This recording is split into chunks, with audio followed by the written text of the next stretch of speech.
It's your boy DameSmiff, and this evening you are about to experience another episode of a late night at Dames. And so this evening we're gonna have a quick, easy little conversation about whether or not you prefer to be the king or the assassin. And the reason why I'm having this conversation is because there is a lot of violence going on, at least in the world, in terms of the heightened attention to it. Okay, it's not as if it's been a new phenomenon, but it's as though there's a heightened strategy and a heightened amount of attention on violence around the world.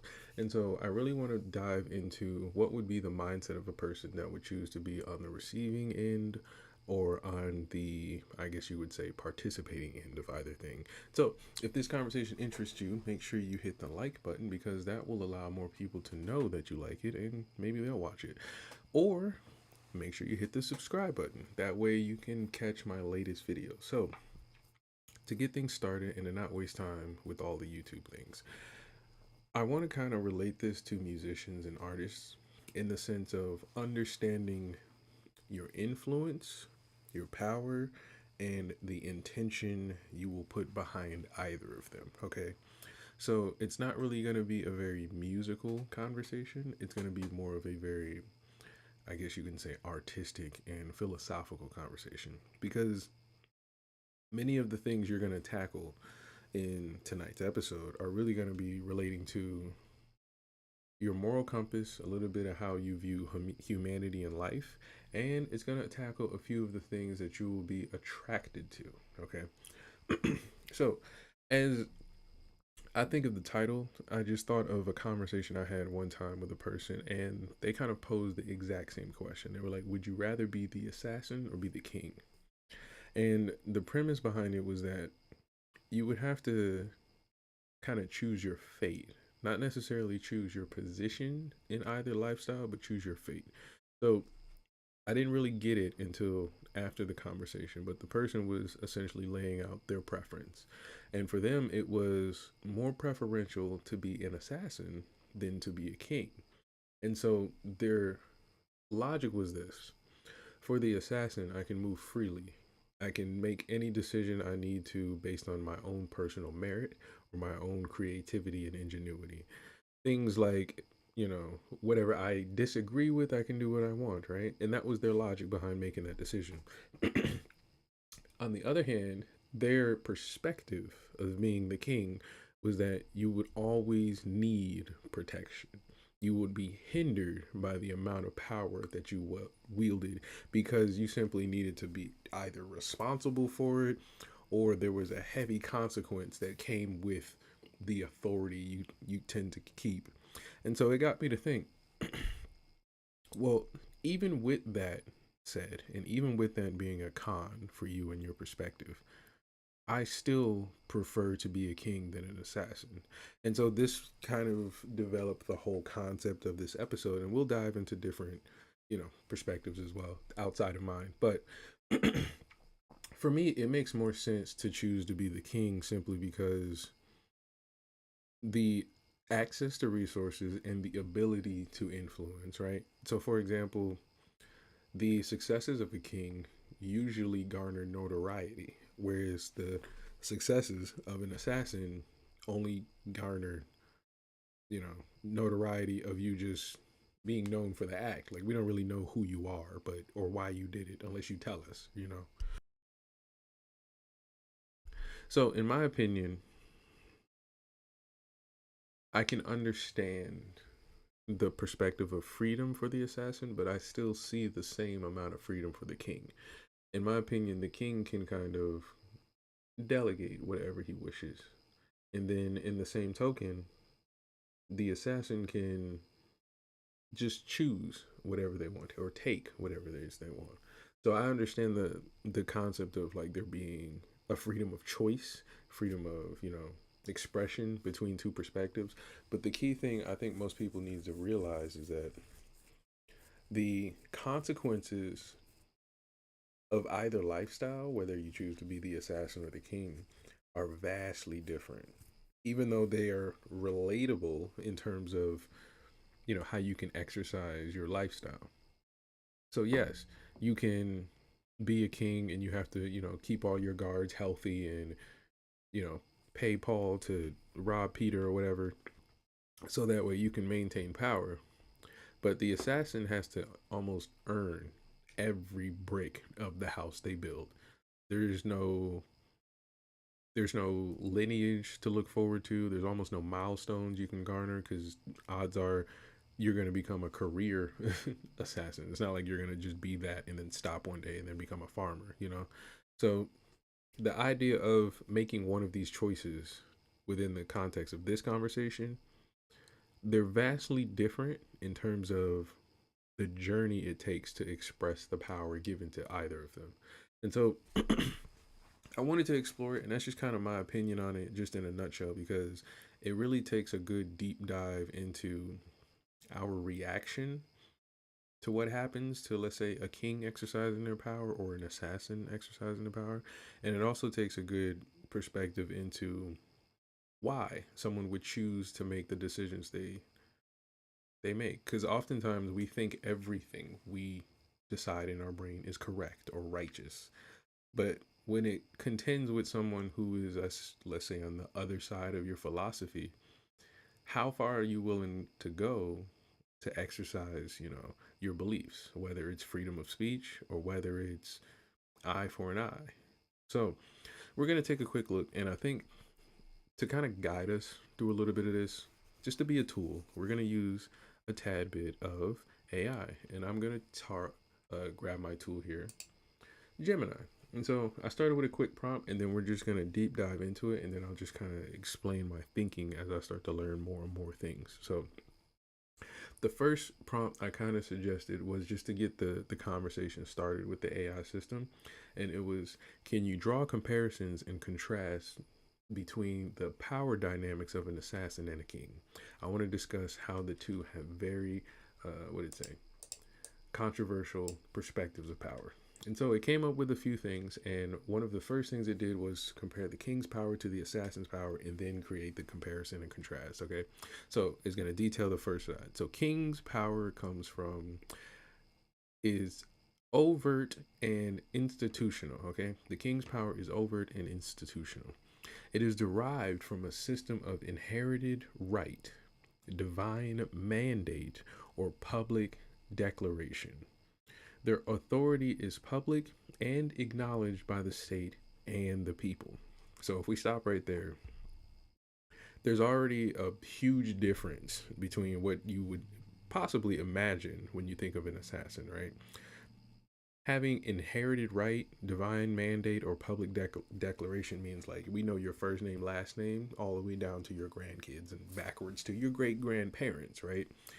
But when you think of the assassin, at least in my head, at first base value, the first thing that comes to my head is anonymity. Like you don't want to be caught committing the act, in a sense. Or if you do, it's usually after the fact. No one knows it's coming, in a sense. So that's one thing I've noticed to be a huge difference. Next, it says the application of power. The king's power is exercised through laws, decrees, military force, and the loyalty of their subjects. It is a power of control and order meant to maintain the status quo and stability of the kingdom. So let's stop right here. This is the next comparison that I personally just in my head think of when I think of a king to an assassin, and is that with the assassin, it's more of a self motivation, but I can kind of understand where there's a bit of motivation for the greater good, right? Sometimes kings aren't always great. There's not, all kings aren't awesome. And sometimes assassins may have a really good reason to commit to the act. But I think the only issue that comes here is that when it comes to the before bullet point, the source of power, the application of power becomes either very difficult because we don't know what result we're going to get, who's doing it, and why they're doing it until it happens. But it also means that you have to kind of conjure up the idea that this application of power makes sense against the already very strong forces against you. So that's the biggest difference I would see between the king and the assassin's form of power. The king has all the cards on the deck, and the assassin has to be very strategic on how they're going to knock the tower down. So the next bullet point, it says vulnerability. A king's power is public, right? Which makes them a target.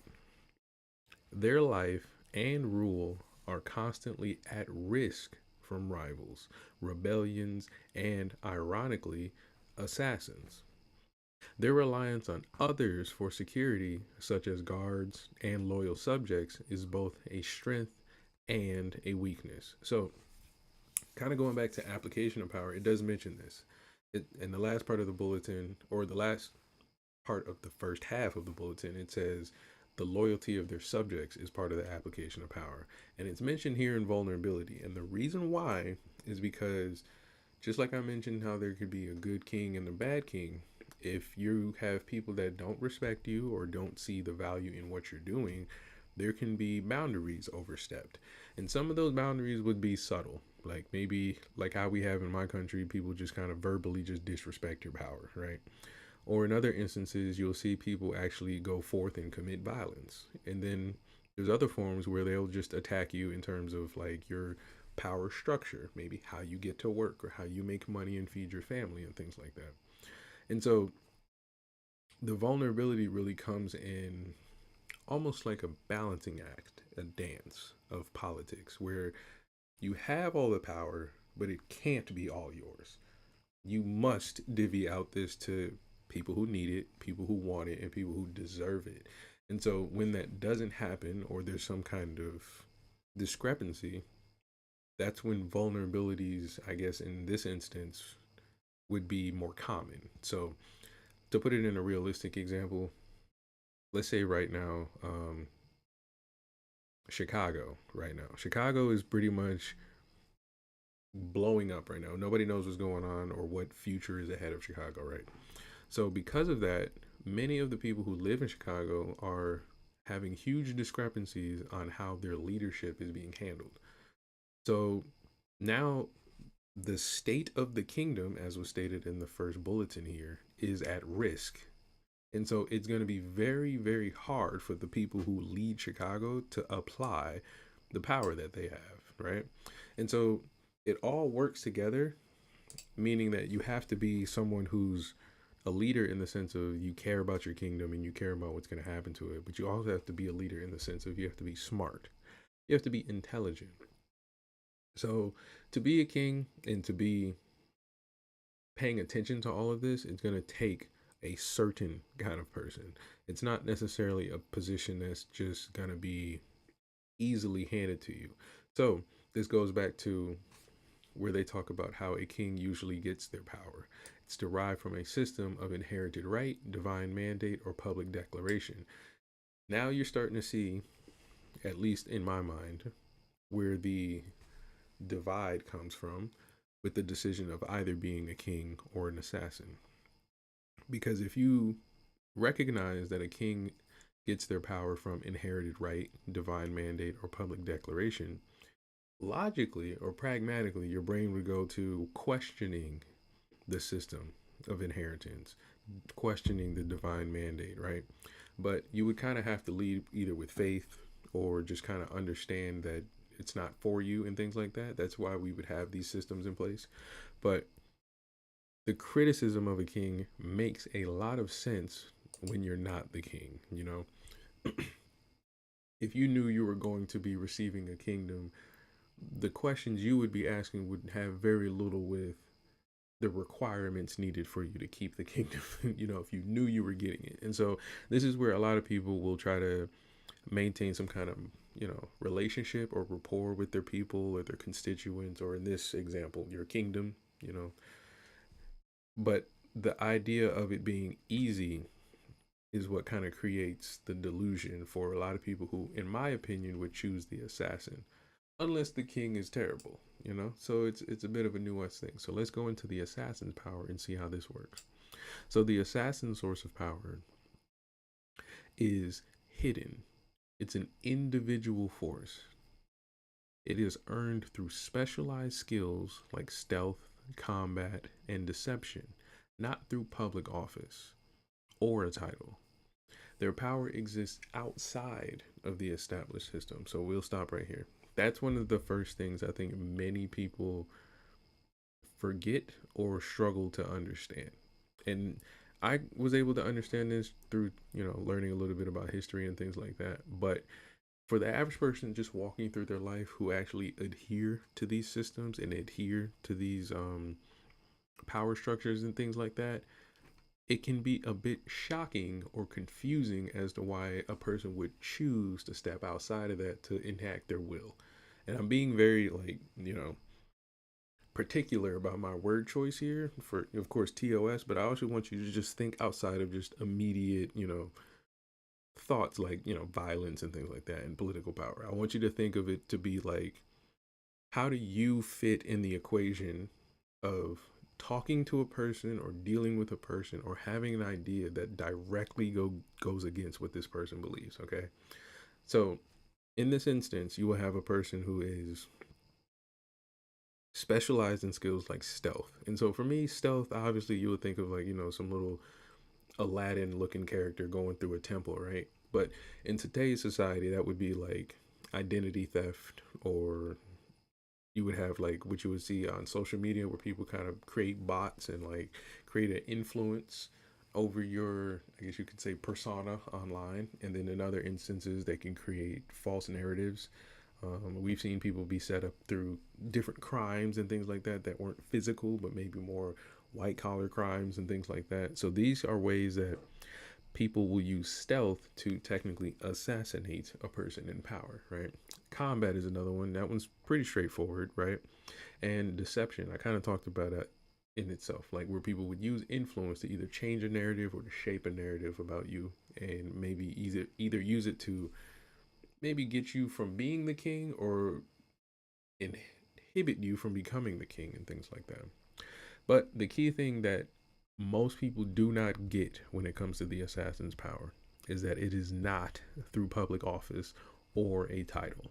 That is the key thing right there that I think most people really struggle with when it comes to the overarching understanding of why things like that happen in the world.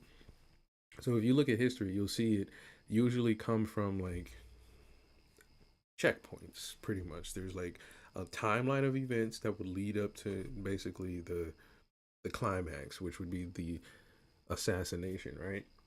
But it may not make sense to you because you may still be thinking like, well, why would a person break a law or go against common sense or not believe what I believe, right? And so that's the most common thing that I see people really, really misunderstand when it comes to the assassin's power. So let's go on to the next bullet. Application of power. How does the assassin apply the things that they have in their wheelhouse, in their tool belt? The assassin's power is applied subtly with surgical precision.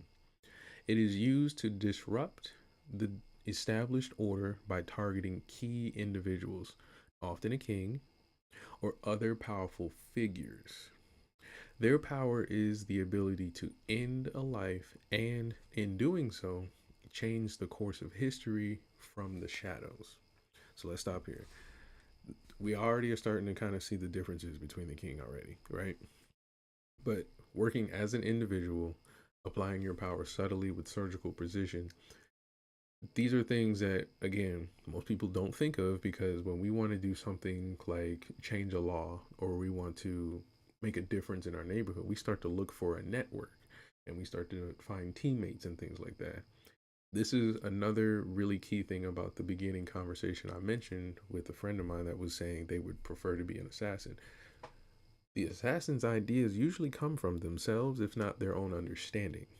And so it could be perhaps, maybe a book they read, maybe something they noticed, or maybe something they just outright disagree with. But the key thing is that in order for them to actually commit to the acts that they want to do, in this sense here, they would have to be very strategic about it because it is possibly something that goes against the kingdom.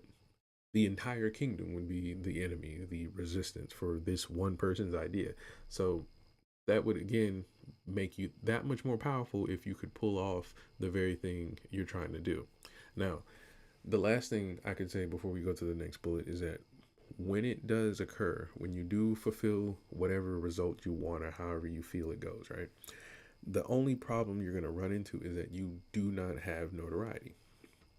So you can't come out and then try to like manipulate the world and shaping things as far as, let's say, shaping the consequences after an assassination. You can't do that anymore because you've given that up, because you've chosen this path of being pretty much anonymous in a lot of the decisions you want to make. So there's a give and take between you can understand things without needing some kind of like infrastructure or system guiding you or telling you don't think this way, but at the same time, in order for you to enact on it, you're pretty much alone, and it takes that much more strategy and power to pull things off.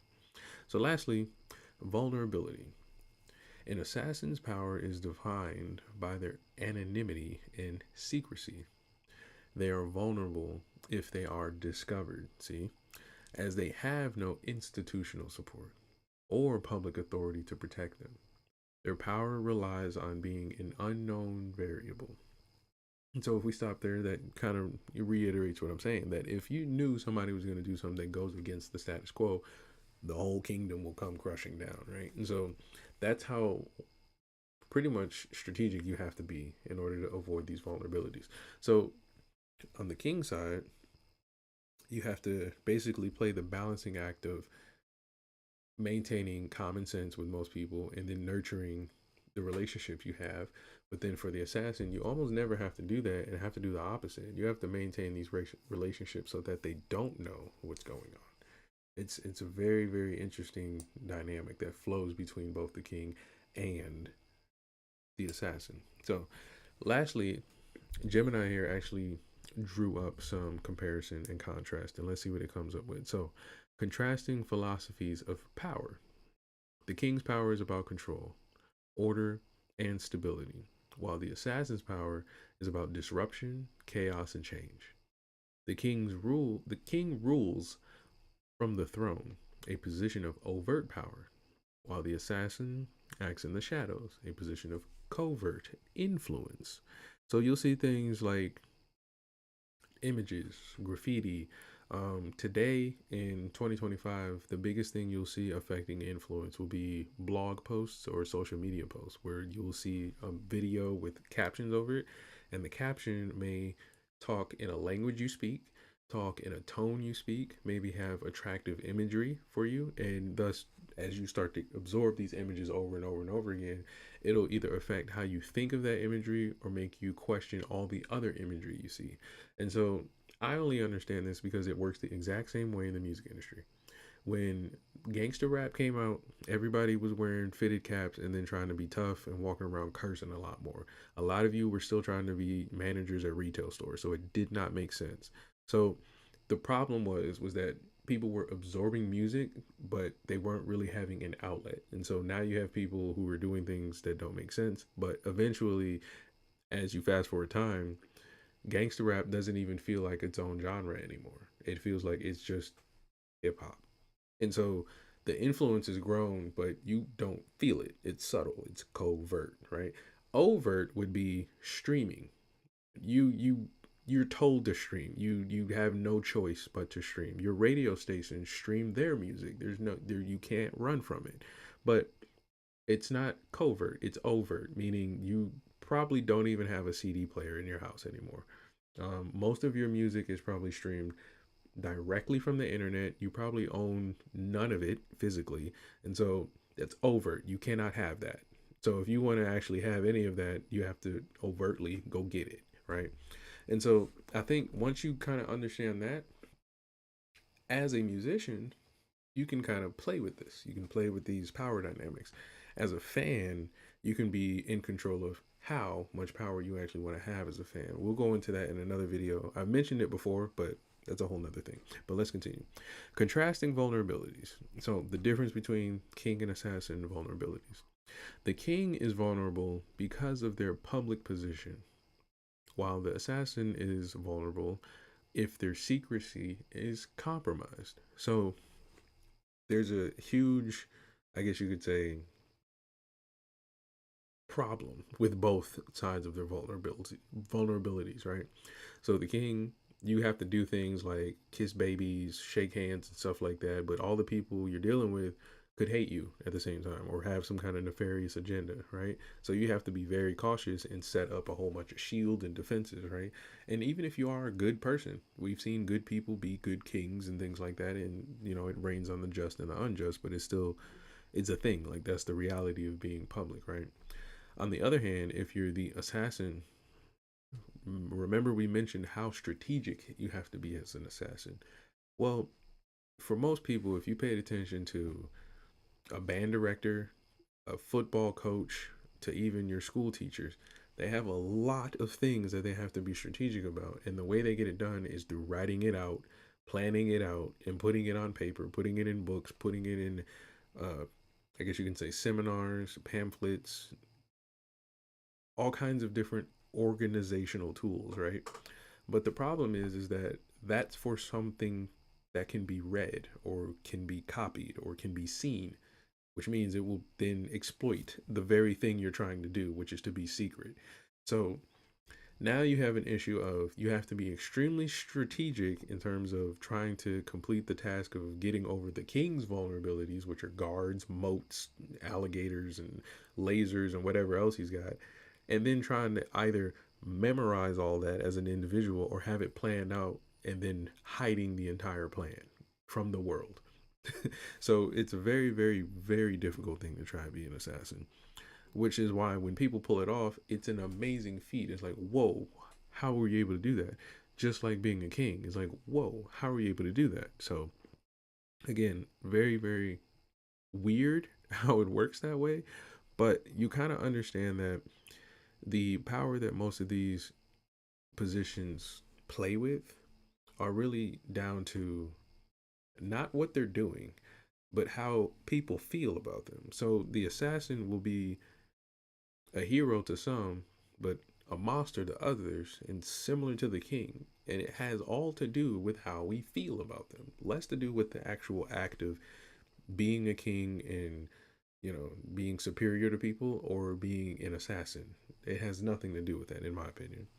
And then lastly, let's look at interdependence. This is kind of what I've mentioned. The assassin and the king are locked in a power struggle.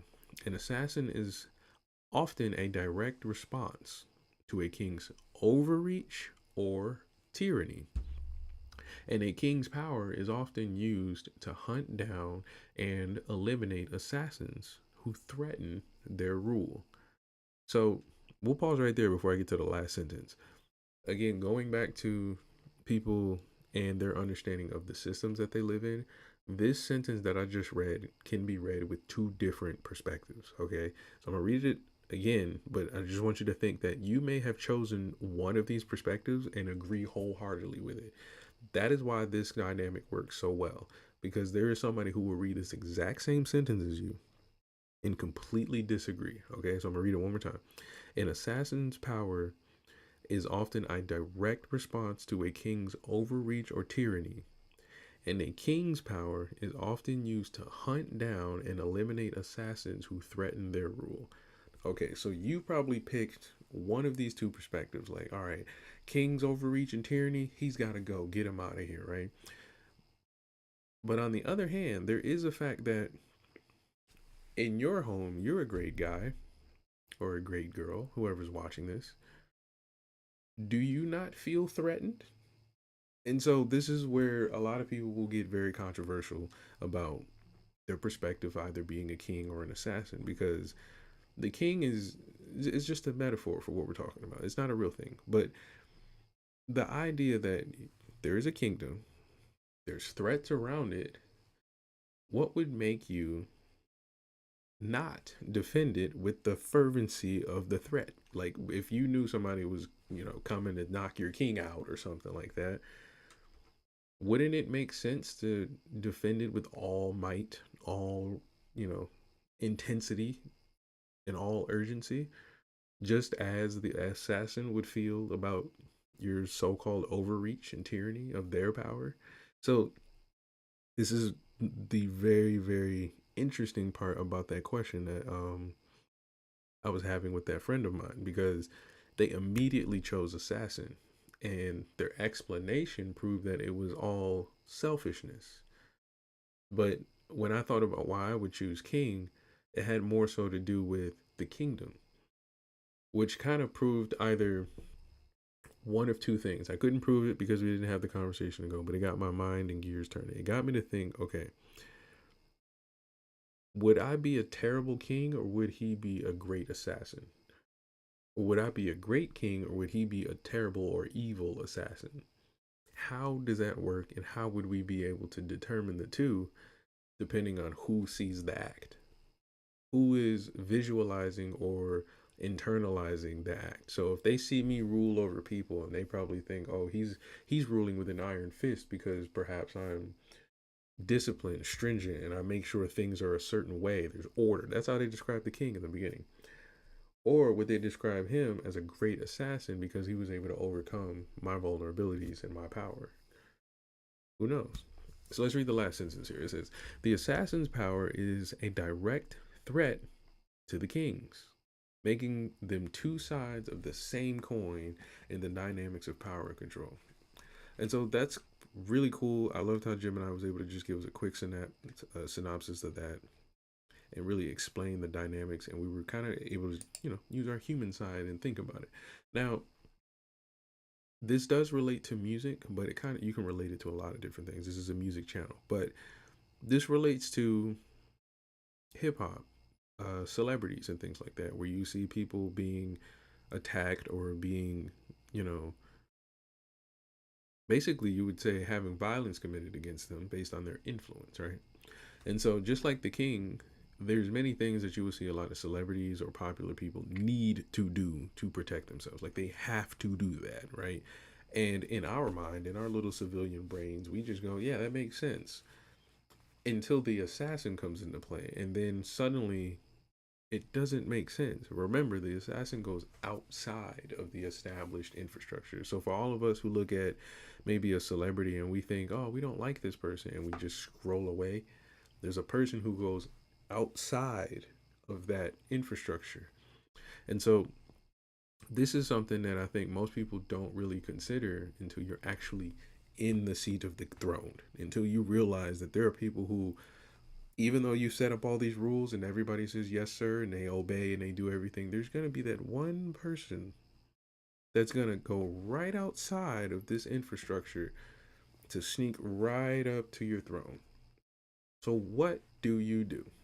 And so this got me thinking of so many artists, but not even artists that were technically assassinated, but artists that were met with their demise through something as subtle as perhaps an addiction, a lie a friend told them. Maybe they were set up by a girl. Maybe they tried to do some kind of deal or meeting that they should not have been. Maybe they were in a room they should not have been.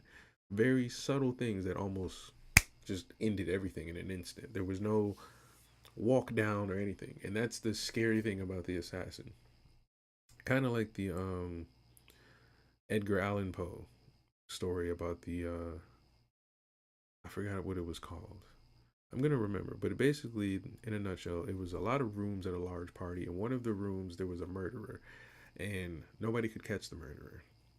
But the murderer was dressed in red. That's all I can remember. But this got me thinking about a prayer that a specific artist put out, and I'm gonna tell you who the prayer comes from after I read it.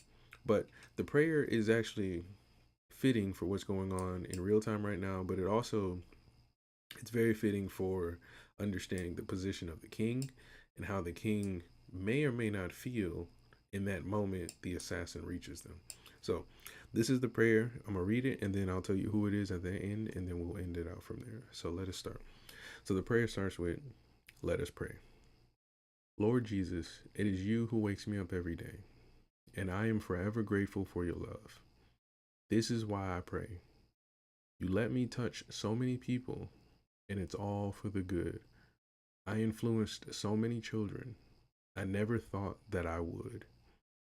And I couldn't take credit for the love they get. because it all comes from you, Lord. I'm just the one that's given it. And when it seems like the pressure gets to be too much, I take time out and pray and ask that you be my crutch. Lord, I am not perfect by a long shot. I confess to you daily, but I work harder every day, and I hope that you hear me. In my heart, I mean well, but if you'll help me to grow, then what I have in my heart will begin to show. And when I get going, I'm not looking back for nothing, because I would know where I'm headed, and I'm so tired of the suffering. I stand before you, a weakened version of your reflection, begging for your direction, for my soul needs resurrection. I don't deserve what you've given me, but you never took it from me because I am grateful and I use it, and I do not worship money. If what you want from me is to bring your children to you, my regret is only having one life to do it instead of two. Amen. In Jesus' Lord name we pray. And so that's written by DMX, Earl Simmons. And the key thing to take away from that is that when you pay attention to who wrote that, when you heard it, how you heard it, and then when he wrote it, then you'll pay attention to the power dynamics of individuals and see why or why not a person would choose to be a king or an assassin. Because remember, when you think about that prayer itself, some of you may hear it and it may be your first time hearing it, and you're like, "Whoa, that's powerful." But when you think of the journey of the man that said it, then you have to think about, well, what vulnerabilities does that man have to defend himself from? And which one of these power dynamics would he choose? And what side of the coin do I sit against that man? So, if that was an interesting conversation, make sure you guys hit the like button. We can explore this conversation more in the comments, and I will see you guys next time. This was a late night at Dames, and I will see you